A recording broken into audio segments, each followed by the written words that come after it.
Atalmış Uyghur Abdunum Rayonluq Siyasi Kengash 25 oktyabr oylik kengash söhbət yığını açqan bo'lib, yığında Sharq Turkiston xalqiga qaratgan genosid siyosatining asosli vositasi sifatida ishlatilayotgan atalmış Şinjanni madaniyat orqali oziqlantirishni kuchaytirish degan jumlalar qayta ta'kidlangan.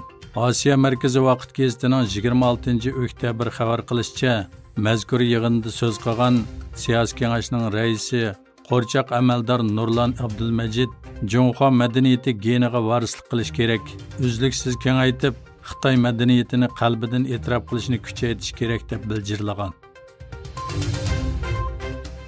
Sharq Turkistonda davomlashayotgan Uyg'ur genosidida Xitoyning sun'iy aql texnikasini o'z ichiga olgan texnik shirkatlarining hukumatga moslash berayotganligi o'ttirg'i chiqayotgan bir sharoitda Angliyada ochilgan sun'iy idrok yig'iniga Xitoy texnika ministrini taklif qilishi diqqatni tortdi.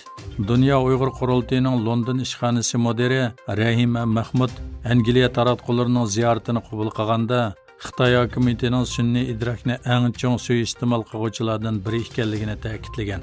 U nasistlarning cho'ng qirg'inchiligini tunji sanoat genosidi deb tasvirlagan hamda Uyg'ur bo'lish sifatimiz bilan biz tunji yuqori texnikalik genosidga duch kelyapmiz degan.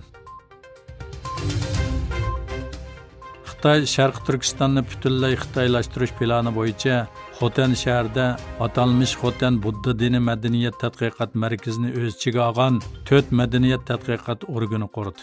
Xitoy tashviqot organi Xinhua agentligining xabar qilishicha, Xitoy kommunist hokimiyati Sharq Turkistondagi genosid siyosatining bir parchasi bo'lgan xitoylashtirish siyosati bo'yicha Xotan shahrida Xotan instituti, Ko'ylim madaniyat tadqiqot markazi, Xitoy Qoshtashi madaniyat tadqiqot markazi va Xotan Budda dini madaniyat tadqiqot markazi nomida bir institut va 3 tadqiqot markazi qurgan.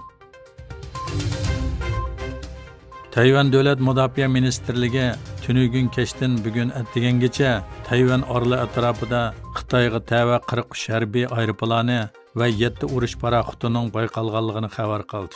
Bayonotda 43 harbiy aeroplandan 37sining Tayvan bo'g'izidagi taraflarning ta'sir doirasini cheklaydigan havo va dengiz liniyasidan o'tib, Tayvan tarafidan havo mudofaa farqlantirish rayoni deb e'lon qilingan rayonda ushqanligi bayon qilingan.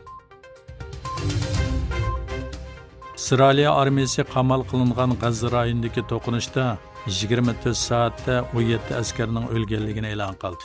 Armiya e'lon qilgan sonliq ma'lumotlarga qaraganda 31 oktyabrdan boshlab G'azza rayonidagi quruqlik harakatida yuz bergan to'qinishda o'lgan Isroil askarlarining soni 17 ga ko'paygan. Xabar qilinishicha, Arab Birlashma Xalifaligi davlat boshlig'i Shayx Nahyan G'azzalik 1000 falastinlik balaning oilasidagilar bilan birga kutilinishi, ularning barliq davolash va kutinish ehtiyojining shundaqla yurtiga qaytib ketkichi bo'lgan chiqimlarining hukumat doktorxonalarida ta'minlanishi haqida buyruq chiqargan. Egilinishcha, Al-Nahyan Xalqaro Qizil Kirist komitetining raisi bilan ko'rishganda 1000 falastinlik balani oilasi bilan birlikda kutilishni planlaganligini aytgan.